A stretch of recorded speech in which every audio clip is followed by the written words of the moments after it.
Pakistan versus south Africa के पहले test का दूसरा दिन खत्म हो चुका है और कल जिस तरह से हम बात कर रहे थे काफ़ी चीज़ें वैसे हुई लेकिन मतलब मैं अगर नॉर्मल टेस्ट की बात करूं तो नॉर्मल टेस्ट की तरह ये मैच चल रहा है और आज का दिन जो था वो कह सकते हैं कि 55% पाकिस्तान के हक में 45% साउथ अफ्रीका के भी हक में उन्होंने बैटिंग अच्छी की है मेरे ख्याल से जिस तरह से उन्होंने सुबह के आउट कर दिए।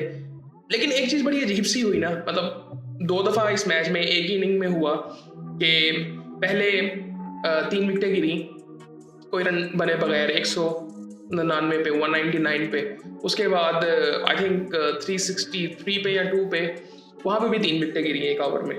और ये चीज़ आई थिंक ये चीज़ नहीं होनी चाहिए। ये जो एक कोलैप्स एक नज़र आता है, हालांकि उससे मुझे लगता है कि कोई एक डिसेंट टोटल पाकिस्तान ने बना लिया था, बट ऐसे होना नहीं चाहिए कि आप 6 विकेटें ऐसे ही बिल्कुल बड़े आराम से दे दो। सो ये चीज़ नहीं होनी चाहिए थी। लेकिन उसके बाद पाकिस्तान ने बॉलिंग डिसेंट स्टार्ट की। बाद में अगर दिन के खत्म होने पे देखें तो पाकिस्तान ने 6 आउट कर दिए। अब हमारे जहन में एक तो वो लास्ट सीरीज है इंग्लैंड वाली, सो उसके लिहाज से अगर देखें तो मुझे लगता है कि पाकिस्तान को शायद 200 पे उनको ऑल आउट कर देना चाहिए था, लेकिन ऐसे होता नहीं है। साउथ अफ्रीका अच्छी टीम है। और खैर स्कोर कार्ड आपको बताता हूँ थोड़ा सा आज जो आज हुआ है। रिजवान और सलमान बैटिंग कर रहे थे। रिजवान ने 75 रन बनाए, वहां पे वो आउट हुआ और वहां पे फिर साइन नजर आने शुरू हो गए थे कि स्पिनर्स को हेल्प मिलेगी। उसके बाद 93 रन बनाए जी सलमान अली आगा ने। वो भी बेचारा अपना शो पूरा नहीं कर सका, इमाम ने भी नहीं किया। आई थिंक होना चाहिए था इन दोनों का शो।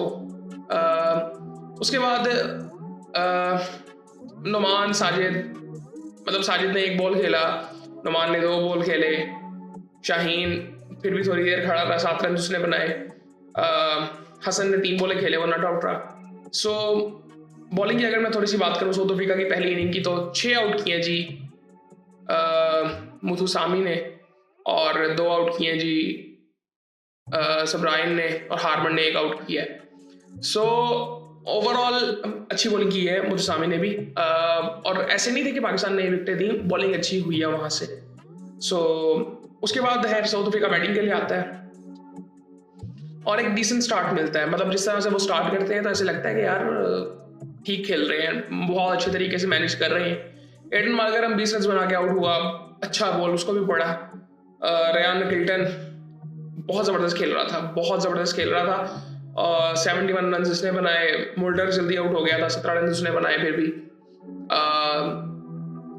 उसके बाद डिजॉर्जी इस वक्त खड़ा हुआ है 81 रन पे 140 बॉलों में।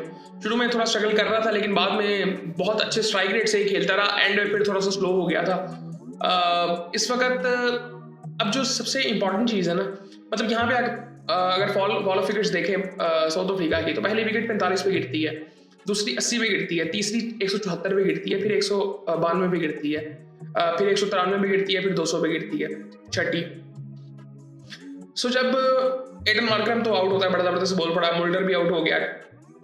फिर 174 पे जब तीसरा आउट होता है ना किल्टन, वो बड़ी विकेट थी, वो कैच बड़ा जबरदस्त पकड़ा था।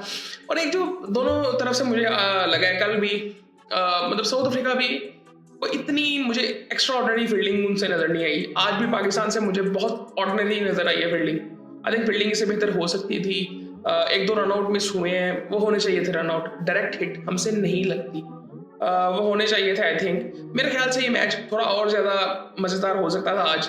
अगर मैं पाकिस्तान के एंगल से देखूं तो मतलब 216 में 6 आउट हैं, अभी भी काफ़ी पाकिस्तान के पास लीड है। अभी साउथ अफ्रीका की जो ट्रेल है वो भी 162 रन की है, लेकिन फिर भी आई थिंक मुझे लगता है कि पाकिस्तान की होम सीरीज है और पाकिस्तान को ये बहुत अच्छे तरीके से वन साइडेड मेरे ख्याल से सीरीज जीतनी चाहिए, जो कि आई थिंक अभी नजर नहीं आ रहा। लेकिन शायद वो सीरीज हमारे जहन में है।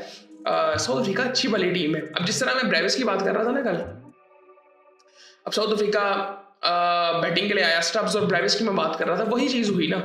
मतलब इनका अभी वो वाला टेम्परामेंट नहीं है। सो वही चीज़ हुई, हार्ड हैंड से खेला ब्रेविस, कैच दे बैठा पहली बॉल पे। स्टब्स भी फंसा हुआ, शुरू से ही लग रहा था, नर्वस था वो शुरू से। खैर वो उसी तरह से आउट हुआ। वराइन आई थिंक मुझे लगता है वो खेल सकता था आगे। इवन ये भी बेहतर आएंगे अगली इनिंग में, ये भी बेहतर आएंगे, इवन अगले मैच में भी ये बेहतर आएंगे, ये स्टब्स और ब्रेविस भी। ये जो कीपर है इनका काइल वराइन, ये भी अच्छा है, मतलब ये अटैक मतलब इसने करना था, वो अच्छा बॉल उसको भी पड़ गया, नुमान ने उसको भी आउट कर दिया। सो खैर इस वक्त पाकिस्तान एक डिसेंट सिचुएशन में है, लेकिन पाकिस्तान को कल इनको बड़ा जल्दी वाइंड अप करवाना है, 250 के अंदर अंदर इनको वाइंड अप करें, क्योंकि वो लीड बड़ी इंपॉर्टेंट है। ये पिच आगे जाके और ज़्यादा तंग करेगी अभी। खैर ये उस तरह की टिपिकल पिच तो नहीं है जो कि मुल्तान में थी, लेकिन फिर भी आई थिंक ये तंग करेगी। आज भी बॉल नीचे रह रहे थे, हिल्टन ने बड़ा ज़बरदस्त खेला, इवन डिजॉर्ड्स भी बड़ा ज़बरदस्त खेला है।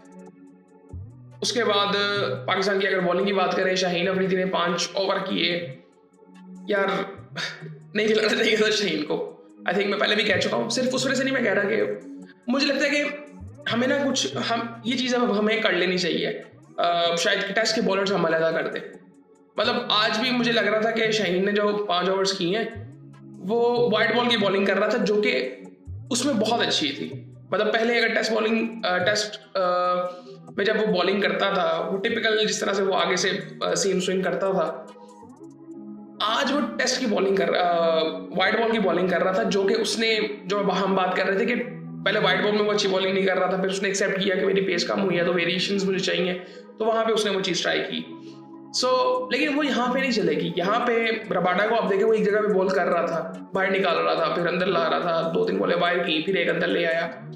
शाहीन को आई थिंक शाहीन को नहीं वैसे नहीं डाला, उसके लिए अच्छा नहीं है ये फिलहाल इस वक्त। अगर आपने स्पिन ट्रैक्स बनाने हैं तो फिर आई थिंक इसको भी नहीं करना चाहिए था। हसन ने 4 ओवरों में 2 मेडन किए, 14 रन दिए, ठीक है हसन, लेकिन क्या फ़ायदा फिर। मतलब आगे अगर हमने जो पिंडी वाला मैच है, दूसरा टेस्ट मैच, उसमें अगर हमने ये करना है तो हमें तीसरा स्पिनर खिला लेना चाहिए। फिर अब्दुल्ला की जगह में भी मुझे लगता है कि हमें ना कामरान गुलाम को डाल लेना चाहिए और शान ओपन करें। अब कामरान गुलाम 1 डाउन आए। साजिद ने 24 ओवरों में 73 रन देके 2 मेडन किए, 1 आउट किया, 4 आउट किए नुमान अली ने 85 रन देके 27 ओवरों में, और 1 आउट किया जी सलमान अली आगा ने। लेकिन रिव्यूज साजिद ने मिस किए। साजिद को थोड़ा सा ये देखना चाहिए, रिव्यूज मतलब वो ठीक है, वो लग रहा था कि वो आउट है, लेकिन ज़रा थोड़ा सा देखना चाहिए कि आई थिंक वो बहुत इमोशनल होते हैं, वो उनका एक पैशन है गेम को लेके, लेकिन आई थिंक ये चीज़ें हमें देखनी पड़ेंगी थोड़ी सी। I think 2-3 I think reviews थे वो उसी के हाथे में लूज़ किए हैं हमने। साजिद को थोड़ा सा ये देखना चाहिए। बाकी ओवरऑल आई थिंक उसका पैशन जिस तरह से है वो बड़ा ज़बरदस्त है गेम को लेके, आई थिंक वो बड़ा ज़रूरी है। मुझे तो बड़ा मज़ा आता है उसको देख के कि जिस तरह से वो थोड़ा फास्ट बॉलिंग वाला उसका पैशन है, वो बड़ा मज़ा आता है उसको देख के। बॉलिंग में मैं उसको थोड़ा सा अगर मैं देखूं, आज मुझे थोड़ा सा लगा कि वो एक जगह पे बॉल बार बार कर नहीं रहा था, कंसिस्टेंट नहीं था लेंथ को लेके, लाइन लेंथ को लेके। नुमान ने बेहतर बॉलिंग की है, बट ये कर सकता था। और दूसरी 1-2 चीज़ें ये हैं कि मुझे लगता है कि साजिद ने ओवर द विकेट ट्राई नहीं किया लेफ्ट हैंडर को, वहाँ पे आके भी ट्राई कर सकता था। ये काफ़ी चीज़ें की जा सकती हैं, लेकिन है ठीक है, अभी दूसरा दिन है, कल अभी तीसरा दिन है। बस कोशिश करें पाकिस्तान की इनको जल्दी आउट करें, क्योंकि लीड बड़ी इंपॉर्टेंट है ये पहली इनिंग की। उसका पाकिस्तान को फ़ायदा तो बड़ा ज़्यादा होगा। ये सूरत हाल थी जी पहले टेस्ट के दूसरे दिन की। बाकी फिर आपसे बात